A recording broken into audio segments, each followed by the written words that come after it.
You're listening to Puma Podcast. There are lots of LGBT people who sadly were not included in their own families. Alam mo yun? Not accepted by their own families. Tapos kapag araw na ng kasakitan nila or malapit na silang mategi, no, biglang pamilya bigla ang magde-decide kung bubuhayin ba siya or hindi, or kung saang kabaong ba siya ilalagay. And it's sad, no? Because if you spent a lot of your years with the person you love, with your special someone, at sa mga panahong ganon na crucial yung pagmamahal sana, baka maipagkait pa yon sa mga LGBT couples. It's sad. That's also why we do Pride. Hi, I'm Tatiana Maligro Puma Podcast, and you're listening to Teka Teka. Every June, the LGBT community worldwide celebrates one's gender identity through Pride Month. But beyond celebrating equality, Pride Month activities also hope to raise awareness of the discrimination that queer people continue to face and urge the world to accept, not tolerate, anyone's SOGIE. In this episode, I talked to Pantay's national convener Vince Liban about the Filipino LGBTQ community's long battle for the SOGIE Equality Bill. Sapat na ba para sa mga Pinoy queers ang anti-discrimination bill lang?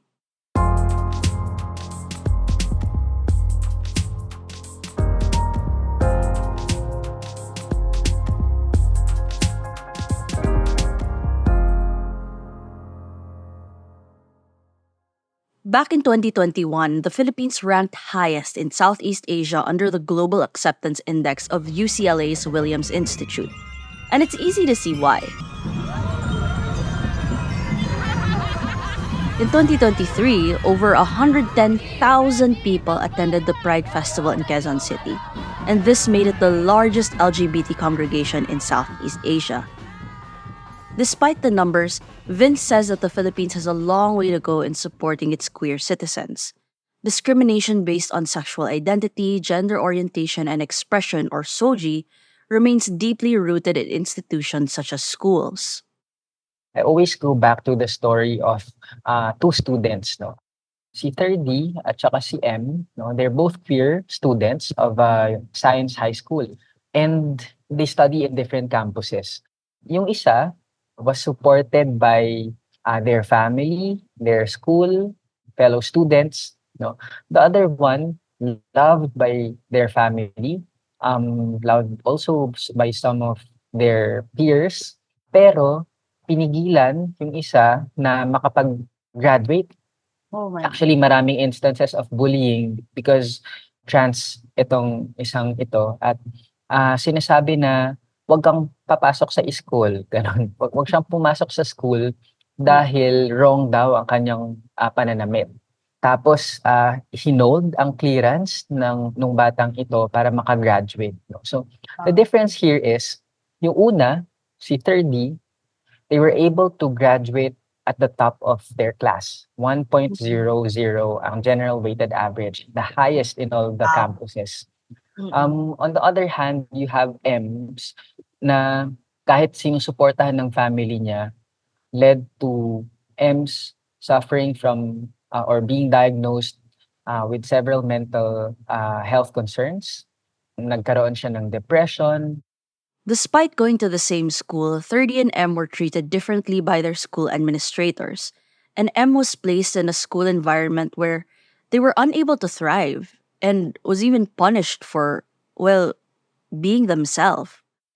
It's stories like these that continue to push the LGBT community and their allies to fight for a law against SOGIE discrimination. The first measure opposing discrimination based on SOGIE was introduced to the Senate in 2000. This was filed by former Senator Miriam Defensor Santiago. The bill did not pass even at the first reading. It was later refiled in the 14th Congress, but it failed again to make it past the committee level. Since then, a SOGIE Equality Bill has been filed in every Congress. The farthest a SOGIE Equality Bill got was back in the 17th Congress. In 2016, Senator Risa Hontiveros and several House lawmakers filed the bill in their respective chambers. The House even passed the bill at the third and final reading. And the best part? Not a single congressman voted against the bill. But the bill ran into a wall in the Senate after a year of interpolation. Several senators were against the measure, including then Senate President Tito Soto. He even said the SOGIE bill would not pass as long as he held the position. The bill was archived once again after senators failed to vote on it before the end of the Congress term. Today, the 19th Congress is in its last full year, and Vince is optimistic that this Congress may finally be the one to pass the SOGIE Equality Bill. Alam niyo yung hope is within any movement naman, it's the guiding light, no, for every movement to flourish and to continue pushing for the advocacies that we're fighting for. So this Congress, we're very hopeful dahil after 24 years, nag-a-align na ang mga stars. Magte-25 na tayo next year. No? Dumarami yung more people supporting LGBT rights and the SOGIE Equality Bill. This year, the Filipino LGBT community continues to call for the passage of the SOGIE Equality Bill. But this time, they're coming together in a way the Philippines has never seen before. Over 200 LGBT organizations in the Philippines came together to form the Equality Alliance, or T, and they want President Bongbong Marcos to certify the SOGIE Equality Bill as urgent. T also urges the newly installed Senate President Chiz Escudero and Senate Majority Leader Francis Tolentino to begin holding hearings this July. Pero ngayon pa lang, may mga mambabatas nang nagsasabing maliit ang tsansa na maipasa ang SOGIE Equality Bill sa Kongreso. Senate President Chiz Escudero is just one key example. Sa pagkakaalam ko, may mga panukalang amendment dito sa bill na ito bago ito tuluyang mapasa. Pero sa kwentuhan din, bago pa man ako naging tagapangulo ng Senado, mas malaki ang tsansang makapasa ng anti-discrimination kumpara sa SOGIE bill unless nga yung mga amendments ay mapagbibigyan. This overarching anti-discrimination bill has been consistently pitched by lawmakers as an alternative for the SOGIE bill. They say that this bill will tackle all forms of discrimination, not just discrimination based on SOGIE. So this includes discrimination based on ethnicity, disability, and educational attainment. Vince doesn't necessarily see it as a bad thing, but he believes the SOGIE Equality Bill offers stronger protections against SOGIE discrimination.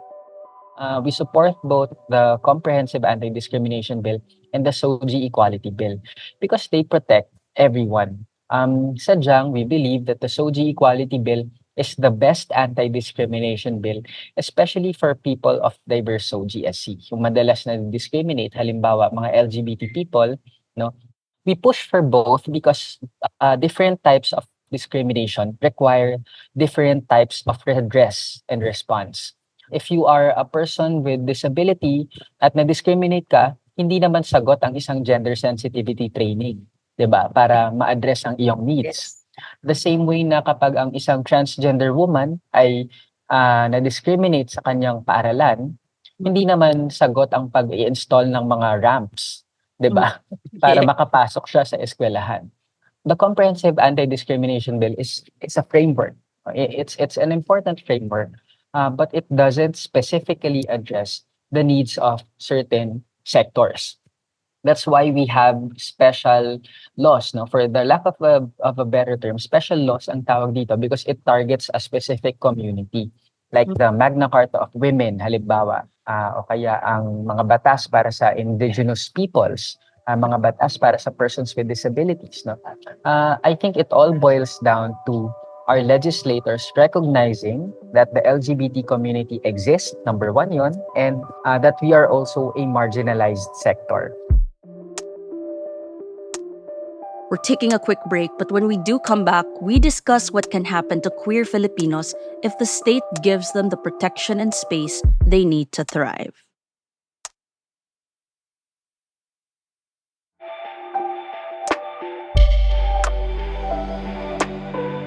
While the SOGIE Equality Bill continues to languish in Congress, local governments around the Philippines have been taking matters into their own hands.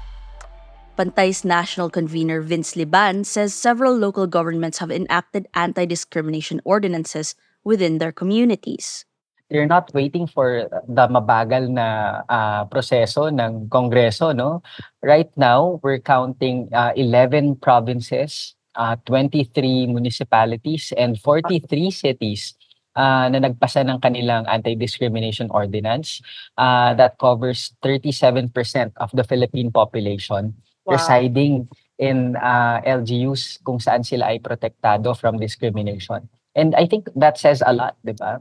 Na dito, itong mga LGUs mo, sila mismo are taking a stand. And ang ganda niyang case study for us advocates kasi sa mga LGU na ito na nagpasa ng kanilang anti-discrimination ordinance, maliban sa naproprotektahan yung karapatan ng mga citizens niya, nade-develop din yung ekonomiya ng LGU. At the same time, walang kaso ng pag-apak doon sa karapatan ng ibang sektor, no? As what the opponents of the bill would claim na this is anti-ganito, anti-ganyan. One of these local governments with initiatives for queer Filipinos is Quezon City. On June 10, the local government launched the Trans Health QC program, which aims to provide trans people with access to hormonal counseling, assessment, and management. It also aims to address gaps in health service delivery experienced by trans Filipinos. The LGU also introduced solutions for same-sex couples to make those life and death medical decisions for their partner. Nakakatuwa kasi you have a city like Quezon City, and of course, with the help of Mayor Joy Belmonte, who's really one of our strongest allies, no, to not only accept LGBT citizens but also celebrate them and give them, sabi mo nga, a second chance. It's happy because last year we launched yung Right to Care card, no, where LGBTQ plus couples can have their own same-sex partner, be their medical proxy. It's a way na kung saan yung batas natin, it allows naman pala LGBT couples to have their same-sex partners be their medical proxy through a special power of attorney. So, with the Right to Care card, it's now easier. No? Syempre, hindi pa rin ito kasal, hindi pa rin to equal benefits to a lot of things, to housing, to healthcare, etc. But it's a step forward and we celebrate all wins. No? This year, it's the graduation rights. Well, we're happy because the Quezon City government supports na magbigay ng espasyo para sa mga LGBT students or graduates to be who they are for their graduation. Nakakalungkot kasi marami pa rin trans students yung pinapagupitan in one of the most important days of their lives, graduation, di ba? The Quezon City local government is also among the organizers of this year's Pride Festival. Vince is confident that attendance for this event will surpass last year's 110,000. But while local ordinances are a crucial first step to curbing discrimination against one's SOGIE, Vince says it's still important for these protections to apply nationwide through the passage of a law. And time is ticking for the SOGIE Equality Bill. The 19th Congress is set to end on June 6, 2025. If lawmakers fail to pass the measure again, it's back to square one when the 20th Congress comes. With the SOGIE Equality Bill sitting in Congress for 24 years now, Vince, as well as other queer Filipinos and their allies, hope they no longer have to wait another 24 years for the measure to become a law. After all, ang SOGIE ng isang tao ay isang integral na parte ng kanyang pagkakakilanlan. And if this crucial piece of someone's identity is protected and wholeheartedly accepted by those around them, they will flourish and contribute greatly to the community. Unang-una, simple ang message ng SOGIE Equality Bill, no? That it's a bill made out of love, kindness, and respect. And it's the same message that it wants to send to the public. That what we want, of course, is for all people to make peace with their love, kindness, and respect to everyone. At natsaka ang diskriminasyon. Walang nananalo kapag may diskriminasyon. However, mas happy pag may equality. Mas happy ang pamilya natin kapag walang napapalayas na mga anak at tinatanggap at niyayakap natin sila. No? Mas happy ang paaralan kapag ang mga estudyante ay living their life to the fullest and maximizing their full potential. Mas happy ang workplace kapag nakakapag-ambag yung mga empleyado anuman ang kanilang kasarian sa pag-unlad nitong mga organisasyon at kumpanya. At syempre, mas happy ang Pilipinas kapag pinairal natin ang pagtanggap, pagmamahal at respeto sa kapwa. Wala po itong tinatapakan na karapatan ng ibang tao. No? Because discrimination is not a human right in the first place. And so, let this be the legacy of the 19th Congress na bigyan natin ng chance ang matagal ng pinupush ng community at ng mga pamilya natin na pagkakapantay-pantay.